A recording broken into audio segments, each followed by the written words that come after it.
Hi everyone, I'm Jennifer, a successful real estate agent in the heart of Chicago.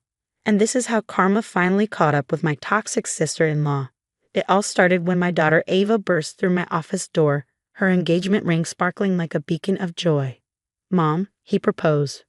Ava's excitement lit up the room. I jumped from my desk, nearly knocking over my coffee. My baby girl was getting married to Michael, the kind-hearted surgeon she met during her nursing residency. "Have you told anyone else yet?" I asked, my heart swelling with pride. "Just you and Dad. I can't wait to share the news at Sunday dinner." Sunday dinner, a family tradition both cherished and endured. As if on cue, my brother-in-law Tristan and his wife, Diana, arrived that evening, right on schedule. Diana, in her usual designer ensemble, scanned our newly renovated living room with those calculating eyes. "Congratulations, darling. A doctor in the family, how wonderful," Diana cooed, hugging Ava. Her gaze shifted to her daughter Rachel, who poked at her food with disinterest. "Thanks, Aunt Diana. How's the job search going, Rachel?" "Still looking." Ava's voice was warm, but the tension at the table was palpable. Rachel muttered, "Not everyone lands a perfect job right out of school." Diana's smile tightened. "Oh, speaking of perfect, remember when Ava won that National Nursing Scholarship? Rachel applied for that too." I caught my husband's eye and quickly steered the conversation. "Diana, you're so talented at organizing events. Would you help with the wedding preparations?" "Of course I'd love to. Remember Rachel's Sweet 16? Everyone said it was the event of the year." I remembered. Diana had deliberately scheduled it the same weekend as Ava's dance recital, forcing the family to choose between them. "We're thinking next spring," Ava beamed. "Spring weddings are so common. Winter is much more sophisticated," Diana interjected, throwing a glance at Rachel. "Rachel always dreamed of a winter wedding, right, honey?" Rachel stabbed her chicken. "Mom, please." Later that evening, my phone buzzed. Diana's name flashed on the screen. I answered, but all I heard was her voice, unfiltered and malicious. "Listen, Rachel, we need to act fast. That little princess Ava thinks she can just waltz down the aisle with Michael. Don't worry, Mommy will make sure this wedding never happens. I've got connections at the country club." My blood ran cold. Diana had pocket-dialed me by mistake, and I had heard every vile word. She had no idea she'd been caught. The next day, she arrived at my house with wedding magazines and a fake smile, oblivious to what I knew. "These venues look lovely," I said, watching her scroll through options. "You're such a help, Diana." "That's what family is for," she replied, her smile saccharine and smug. But she didn't know I had recorded every word of her accidental call. She had started a war she couldn't win. That night, I couldn't sleep. My maternal instincts screamed at me to protect Ava. So I did what any mother would do. I started digging. "Michael's quite the catch, isn't he?" Diana's voice crackled through the recording. "We just need the right girl to play his ex. Someone convincing enough to make Ava doubt everything." Rachel's bitter voice chimed in. "Mom, I was in his med school class. I know exactly the type he likes." I took notes. My real estate networking skills kicked into high gear. A call to my friend at the country club revealed Diana's gambling habit. Another to the event planning committee exposed her history of sabotaging family weddings by double booking vendors. "Did you hear about Diana's Christmas party fiasco?" Margaret, a friend, whispered over coffee. "She lost $50,000 at the casino that weekend. Tristan has no idea." I casually brought up Michael at lunch with Tristan's secretary. "Oh, Dr. Hamilton," she said, leaning in conspiratorially. "Rachel used to follow him around like a lost puppy in med school. It was uncomfortable for everyone. He even had to switch study groups to get away from her." The puzzle pieces were falling into place, but I needed more. So I hired a private investigator, one of the perks of having a healthy savings account, something Diana couldn't dream of with her gambling debts. A week later, the photos arrived. Diana meeting a young woman at a cafe, discreetly passing her an envelope of cash. As I examined the pictures, my phone buzzed again. Another pocket dial from Diana. This time, I was ready. I hit record.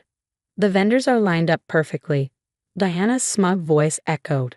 "One call from me claiming payment issues, and they'll drop the wedding like a hot potato. Ava will be devastated." "But what about Michael's job?" Rachel's voice cut in. "You promised to handle that too." Tristan's golf buddy sits on the hospital board, Diana replied. One whisper about medical misconduct, and our dear future son-in-law's career goes up in smoke. I felt sick, but kept listening. And you're sure Jennifer doesn't suspect anything? Please, Diana scoffed. She's too busy playing perfect mom to notice anything. Besides, I've got bigger problems. The casino wants their money by next month. How much this time? Just $75,000, Diana sighed. But don't worry, I've got a plan. I ended the recording, my hands steady as I poured myself a drink. Diana thought I was blind.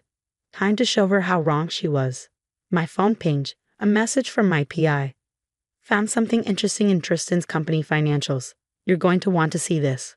When I opened the files, my jaw dropped. Diana wasn't just gambling away her shopping money. She was embezzling from Tristan's company. This wasn't just about the wedding anymore. It was about stopping a family saboteur who'd been poisoning us for years. I called my friend Margaret. Remember that casino dealer you mentioned? I think it's time we had a chat. The next morning, I secured backup vendors under my best friend's name. If Diana thought she could control everything, she was in for a surprise. Everything's ready, Mrs. Walker, whispered the backup caterer. Just say the word. Meanwhile, my PI delivered a stack of evidence, bounced checks, threatening messages from loan sharks, and the piece de resistance. $250,000 siphoned from Tristan's business accounts into offshore gambling sites. At a quiet cafe, I confronted Diana's hired actress. How much is she paying you to play Michael's ex? The woman stammered, I don't know what you're talking about. I slid an envelope across the table. Here's double. Now tell me everything. She promised me $5,000 to show up at the rehearsal dinner and cause a scene, the woman admitted. Said it was all about ruining some spoiled princess's wedding. Next stop, the hospital board. I presented Diana's history of slander attempts, along with a warning about potential liability. They were all ears. Then I paid a visit to Rachel's ex-boyfriend from med school. Rachel was obsessed with Michael, he said bitterly. She stalked me for 6 months after we broke up. I had to change my phone number twice. Finally, I made an anonymous call to Diana's casino contacts. Word is Diana Walker's planning to skip town before paying her debts.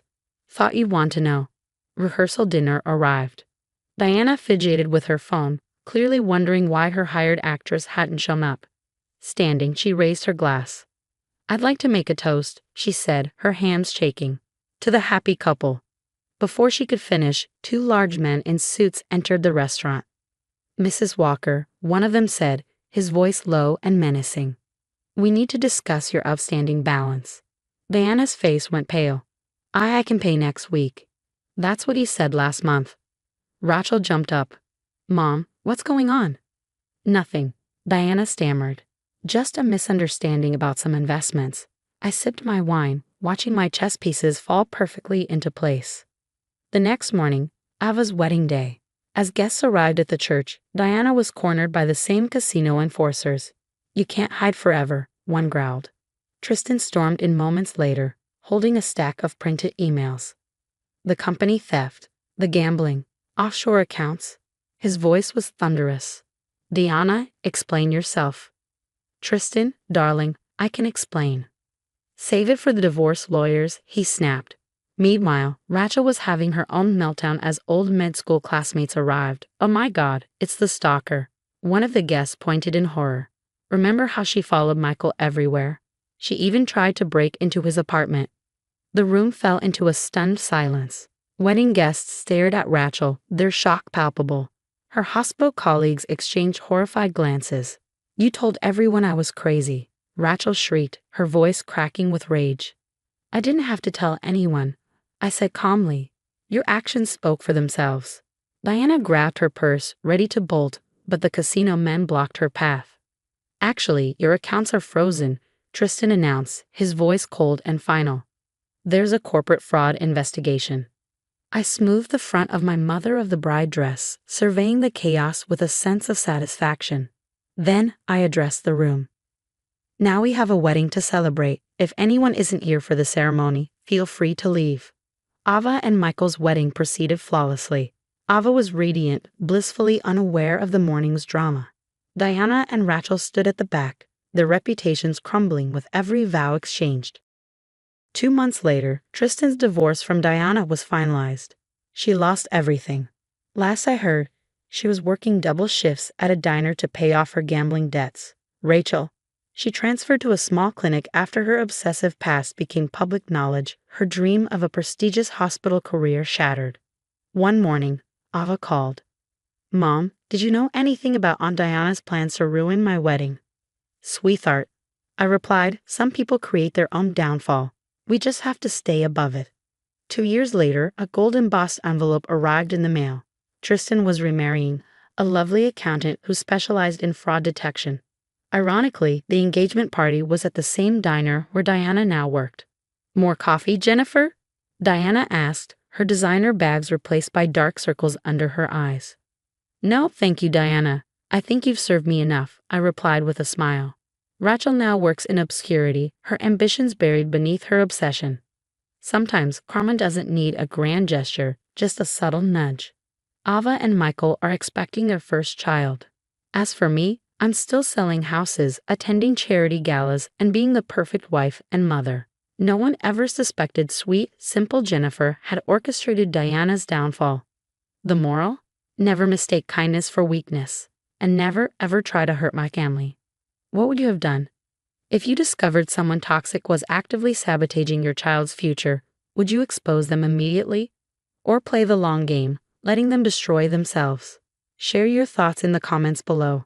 I'd love to hear from parents who've had to protect their children from toxic family members. And remember, sometimes the quietest revenge is the most effective. Every like and subscribe helps bring stories of karma and justice to others facing similar situations. See you in the next tale of sweet, sweet revenge.